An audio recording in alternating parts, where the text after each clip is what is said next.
안녕하세요. 조아TV의 행설수설. 오늘은 핵미사일 보유 통일한국을 지향하라 라는 주제를 가지고 진행을 해보겠습니다. 이번에 한미정상회담의 가장 큰 성과라고 할 수 있는 것은 미사일 사거리 제한이 해제되었다고 하는 부분이죠. 그러니까 탄도 중량은 해제가 돼 있었는데 이번에 800km로 제한돼 있었던 미사일 사거리까지도 다 해제가 되었다. 그래서 현재 우리가 개발한 그 미사일 시리즈 현무 미사일 이제 현무 1, 2, 3, 4까지 나왔는데 여기 중국의 그 수도가 북경이잖아요. 베이징인데 약 900km 정도 되는 서울에서. 그런데 만약에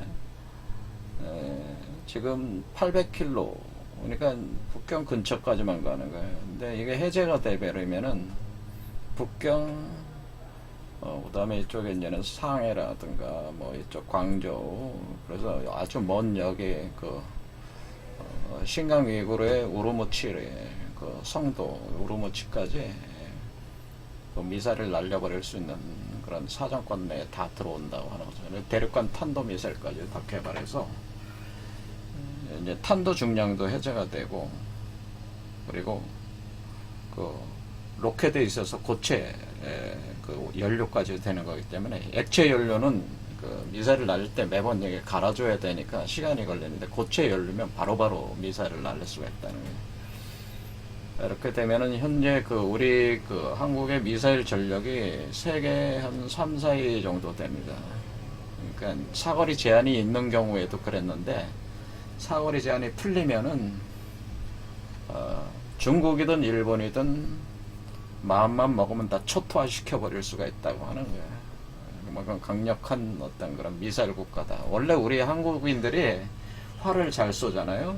그래서 우리가 그 옛날에 이순신 장군도 일본하고 싸울 때 이 근거리 전투가 아니라 원거리 전투로 다 그 일본 배들을 다 격파를 하는 그 원거리 전투에 한국이 굉장히 강하거든요. 그래서 원거리, 그러니까 적이 떨어뜨려 놓고 원격으로 날려서 다 파괴를 하는 개념이죠. 그래서 한국 미사일 전력 급상승하고 있다고 하는 거죠. 그래서 현무5 미사일까지 나오면은 엄청난 거죠. 그래서 거의 전술 핵급, 현재 현무4도 전술 핵급, 그러니까 대기권 밖으로 날아가서 그냥 직하로 떨어져 내리면서 꽂히는 거기 때문에 이게 속도가 엄청나기 때문에 그 어떤 미사일로도 이걸 격추시킬 수가 없어요. 이 현무4를. 그러니까 이게 거기다 이제 극초음속 미사일을 개발을 하면은 상상할 수도 없는 그 힘을 갖게 된다 그러네요. 그런데 제가 바라는 거는 거기에 더해서 우리가 핵을 보유해야 된다. 그래서 거기다가 핵탄두를 장착해가지고 날려버리면은 더 뭐 감당이 안 되는 거죠. 중국이나 일본이. 근데 우리가 핵을 개발을, 우리 핵폭탄 만드는 거는 사실 우리 현재 능력으로는 지난 그 동영상에도 말씀드렸지만 한 달이면 만듭니다. 핵이라고 하는 거는 핵발전소에서 자연적으로 그 플루토늄이 이렇게 그 핵발전소 돌리는 과정에서 이렇게 그 분열도 하지만은 또 이렇게 융합을 하면서 플루토늄이 생산이 돼요. 그럼 그 타버린 그 핵 연료를 뽑아다가 그 플루토늄을 추출해야 되거든요. 플루토늄을 그러니까 그걸 이제 재처리한다고 하는 거죠. 그 재처리를 해가지고 그 재처리한 거를 농축을 시켜야 돼요. 그러니까 우리가 지금 30%까지는 농축이 허용이 돼 있어요, 현재. 그러니까 원래 핵폭탄이 99% 이상 그 농축도가 99% 정도 농축해야 된다. 현재 우리가 그 핵발전소는 2.7%, 2에서 2.5% 정도에서 3% 정도가 농축도를 가지고 핵발전소를 운영을 하는 거거든요. 근데 이게 농축도를 99%를 농축을 하면 핵폭탄이 되는 거예요. 핵폭탄. 그래서 이 농축 기술이 굉장히 중요한데 농축 기술도 이미 우리가 보유를 하고 있기 때문에 우리가 마음만 먹으면은 핵 폭탄은 만들 수가 있습니다. 그런데 문제는 지금 우리가 NPT에도 가입이 돼 있을 뿐더 IAEA 같은 국제 원자력 기구에 감시하에 있는데 여기서 그 우리가 그 재처리 과정에서 단 0.0001g도 이렇게 빼내면은 바로 그 제재가 들어오기 때문에 우리가 할 수가 없어요. 그러니까 국제적 어떤 그런 제재를 당하게 돼 있기 때문에 우리가 무리해서 급하지 않은 상황에서 핵폭탄을 우리가 직접 개발할 필요는 없다, 그런 얘기죠. 그런데 우리는 핵을 가져야 된다. 그럼 어떤 방식으로 갖느냐? 그것은 바로 북한에 있는 핵을 우리가 가지면 되는 거예요. 북한이 개발해놓은 핵을 가지면 되는 거예요. 그러니까 우리가 개발하는 것이 아니라, 남한이 개발하는 게 아니라 북한의 핵을 흡수를 해라. 그러니까 북한을 통일시킴으로써, 우리가 남북 통일을 함으로써, 그러니까 이런 중국이나 일본이 예측할 수 없는 상황에서 통일을 해버림으로써 그 북한 핵을 흡수를 하면은 자연스럽게 핵 보유국이 된다. 그러니까 국제적인 어떤 그런 제재나 이런 과정을 거치지 않고도 순식간에 핵 보유국이 되니까 북한을 흡수 통일하자, 그런 얘기예요. 그래서 이 얘기는 핵 미사일 보유 통일한국을 지향하라는 얘기는 그냥 북한을 통일하라는 얘기예요. 그러면은 여태까지 우리가 비핵화, 한반도 비핵화를 위해서 문재인 대통령도 그렇고 한반도 비핵화 이번에 가서 또 뭐 얘기를 하고 있는데, 저는 한반도 비핵화 같은 거는 다 헛소리다라고 제가 한반도는 비핵화가 될 수가 없어요. 북한이 핵을 포기할 수가 없어요. 제가 볼 때는 북한은 핵을 가지고 있어야만 돼요. 그게 우리가 통일할 때까지는 핵을 가지고 있어야만 돼요. 왜냐면 그것이 중국이 흡수하는 것을 막는 하나의 방어적인 성격도 있는 거기 때문에 북한이 핵을 보유하도록 하는 것에 대해서 우리는 겉으로는 핵을 포기하라고 우리는 얘기를 하더라도 그건 립 서비스고 속으로는 핵을 보유하고 있으라고 해야 되는 거죠, 사실은. 그래서 우리는 비핵화에 에너지를 쏟지 말라고 하는 거예요. 그냥 하고 싶은 대로, 미국이 하고 싶은 대로 그냥 놔둬. 그러면은 중국이나 일본 놈들은 어때? 한반도에 핵이 없으면 좋죠. 북한이 핵을 안 가지고 있으면 뭐 중국이나 일본은 아주 뛸 듯이 기쁜 일이지. 왜? 중국은 북한을 바로 흡수해버릴 수가 있잖아요. 핵을 안 가지고 있으니까. 일본 입장에서도 항상 만주를, 자기네 그 만추리아 예전에 위성국가 만들었는데 그런 식으로 전쟁이라도 일으켜가지고 지금 일본의 몰락을 멈추고 싶어하는 일본이, 북한이 핵이 없으면은 당장이라도 전쟁이라도 일으켜가지고 지금 어때? 일본이 그 군국주의의 길을 걸음으로써 지금 몰락하는 일본의 그 몰락의 속도를 늦출 수가 있으니까 전쟁을 일으켜야 되는 상황이거든. 근데 일본이 북한이 핵이 없으면은 그런 어떤 장난을 치기에 일본의 그 사디즘적인 어떤 그런 특성이 이렇게 그 자기네들이 위기에 몰릴 때 그런 방식으로 공격적으로 나오면서 이렇게 하는 스타일이 있어서 그런 어떤 우발적 행동을 막아주는 게 바로 그 북한 핵이기 때문에 그냥 놔둬야 된다, 그러니까 우리가 북한이 핵을 포기하는 거는 이런 중국이나 일본에게 좋은 일이에요. 그러니까 우리가 그런 일을 할 필요가 없는 거예요. 그러니까 우리는 북한이 핵을 갖지 마라, 그렇게 할 필요가 없다. 그리고 우리는 북한이 핵을 쏘려고 할 때 그것을 바로 그 날아오르는 그 상공에서 폭파시켜버리는 그런 기술을 개발해 전력하고, 북한 핵 개발은 그냥 놔둬라, 핵 보유는 놔둬라, 그렇네요. 그런데 우리가 북한을 흡수 통일을 하려면은 지금부터 서서히 움직여야 되는데 그것이 남북 경협을 시작해야 된다고 하는 거예요. 일단은 우리의 경제가 북한을 흡수를 하면 우리 경제한테 부담이 많이 된다고 지금. 그러니까 그러니까 서독이 동독을 흡수를 해서 지금은 이제 그걸 극복을 해가지고 더 크게 안정된 나라가 됐지만은 초기 단계에선 서독이 동독을 흡수를 했을 때 엄청난 그 경제적 부담으로 작용을 했습니다. 그러니까 우리가 경제적 부담을 줄이기 위해서는 지금이라도 남북 경협을 해서 북한의 경제적 수준을 상당한 수준으로 최소한 우리의 그 절반 이상의 정도의 그 국민 소득을 가질 수 있을 정도로까지 북한을 키워놔야 돼요. 경제적으로. 그래서 우리가 남북 경협을 사실은 진행을 해야 된다. 그래서 북한 흡수 통일을 위해서 사전 작업을 지금부터 서서히 진행해야 된다. 그리고 우리가 그 세계의 중심 국가로 된다고 하는 것은 인구 규모상에서 1억 정도는 인구 규모를 보유를 하고 있어야지 세계 강대국의 진정한 강대국의 그런 어떤 물적 토대가 된다. 그러니까 북한을 흡수를 하고 만주도 회복해야 되는데, 그러면 중국을 깨야 된다고 하는, 중국을 깨야 되는데 중국이 깨지려면은 통일 한국이 있어야지 중국이 깨져요. 왜냐면 그러니까 중국은 대란 대치를 반복을 하고 있는데, 지금이 이제는 대치의 기간이었어요. 여태까지 공산당 통치에 의해서. 근데 이제 대란의 시기로 지금 들어가야 되는데, 대란이라고 하는 건 중국이 해체되는 과정이에요. 근데 이렇게 해체될 때 반드시 외부에 강력한 세력의 대두가 있었습니다. 그러니까 이 경우에는, 그러니까 우리가 그 중국 해체를 명나라 그 말기를 이렇게 생각하시면 돼요. 명나라가 망하게 된 이유 중에 하나가 이쪽에 몽골과 만주족이 결혼 동맹을 통해서 후금이 여기서 강력한 세력으로 존재를 하면서 압력을 가하고 있었고, 내부에서는 이자성의 난이라고 해서 농민 반란이 여기서 내란 상황에 있었습니다.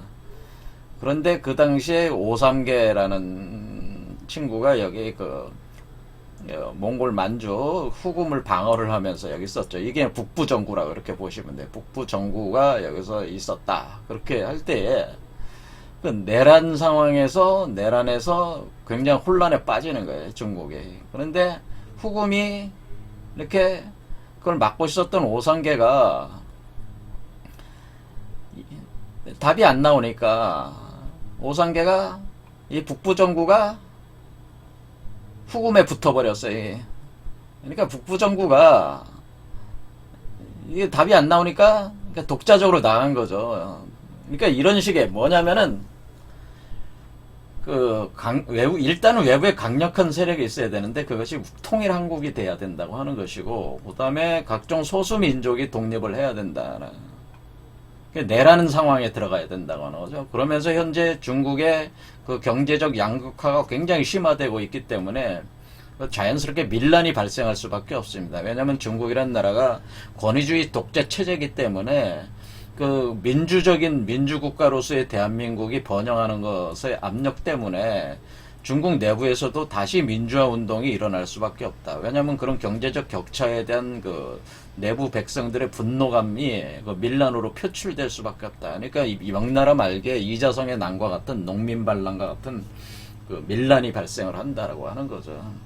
그렇게 되면은 외부의 그 압력과 내부의 그 소수 민족 독립과 밀란의 상황에서 이 각 북부 정부, 뭐 동부 정부, 남부 정부, 서부 정부, 중부 정부, 이렇게 군벌 세력이라고 하네요. 군벌 세력이 독립을 하려고 하는 시도를 하게 된다. 군벌들이 독립을 하려고 한다고 하는 거예요.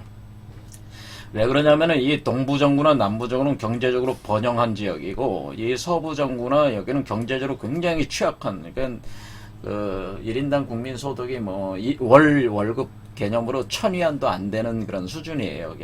여기야. 그렇기 때문에 근데 여기는 뭐 한 3, 4,000위안 정도 되는 수준이니까 격차가 크니까 자기네들이 어떤 그런 자산이 이런데 이제 투입되는 거를 이쪽 그 사람들이, 중국인들이 원하지 않는다, 그 얘기예요. 이쪽에 그 격차가 너무 커서. 그러니까 분리 독립하려고 한다고 하는 거죠. 그러니까 그래서 그걸 주도하는 게 군벌들이라고 하는 거죠. 그래서 원래 중국이란 나라는 대란 시기에 들어갈 때는 항상 군벌들이 난립하기 시작합니다. 그러니까 그것이 그냥 난립하는 게 아니라 때가 오면은 외부에 강력한 그 힘을 가진 세력, 그러니까 우리가 강력한 동맹을 가진 한미 동맹 체계의 그런 군사적 압력과, 그리고 이 소수민족 독립의 압력, 그다음 밀란의 압력을 통해서 군벌들이 독립하려고 하는 생각을 갖게 되고, 공산당 통제력이 상실되면서 중공 해체로 결말이 난다, 이런 거예요. 그러니까 이런 시나리오를 우리가 가지고 그것을 통일 한국을 우리가 한 발 한 발 진행을 해야 된다는 거예요. 그러니까 우리가 우리나라를 이끄는 리더들이 당장 눈앞의 거가 아니라 좀 장기적으로 그 국가를 어떻게 진행을 하면서 주변의 나라들을 어떻게 우리의 그 한국이 그 세계 중심으로 부상을 하는 데 있어서 그 나라들의 그 상황을 우리한테 유리하게 그 상황을 만드는 어떤 전략을 구사할 필요가 있다. 그런 얘기죠. 일본 같은 경우는 제가 말을 안 하는 거는 일본은 사실 자체 몰락하여. 그래서 일본은 그냥 놔둬도 스스로 망해가고 있기 때문에 사실 그렇게 큰 신경 쓸 필요는 없습니다. 단지 일본이 뭐가 문제냐면 자기네들이 망하는 걸 알기 때문에 그런 어떤 스트레스, 그 스트레스를 밖으로 표출하는, 그러니까 망하는 거를 저지시키기 위해서 군국주의의 길을 걸으려고 전쟁을 일으키려고 할 수가 있다는 거죠, 일본이. 그런 부분만 잘 막으면 돼요. 그거를 미국 쪽에서 잘 누르고 있어가지고 현재 일본이 그런 어떤 망동적 행동들을 못하고 있는 것 뿐이죠, 사실은. 그런 어떤 돌발적 행동을 못하고 있는 것 뿐이지만은 지금 일본은 전쟁이라도 해야지, 어리선가 이 주변에서 전쟁이라도 일어나야지 일본은 그나마 버티는 상황이기 때문에 자체 지금 스스로 몰락하고 있어가지고 상황이 그렇대. 그래서 일종의 그 어떤 신경질적인 어떤 그런 반응 체계로서의 어떤 그런 주변에서 전쟁을 일으키는 국제 문제를 발생시켜가지고 자신들의 그 몰락을 늦추려는 어떤 시도, 그런 건 정도는 관리를 우리가 해야 된다, 그런 얘기죠. 그래서 우리가 그 남북 통일을 해야 된다, 그런 얘기죠.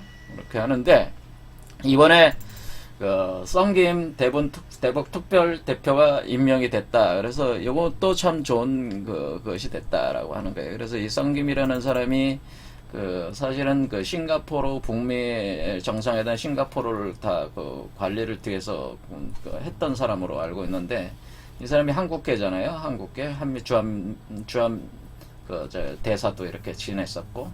그래서 이 그 썬김이 이번에 직접 바이든하고 문재인 대통령 공동 기자회견 할 때 직접 바이든이 손가락으로 썬김 지칭하는 화면 있죠? 그거 한번 잠깐 볼까요?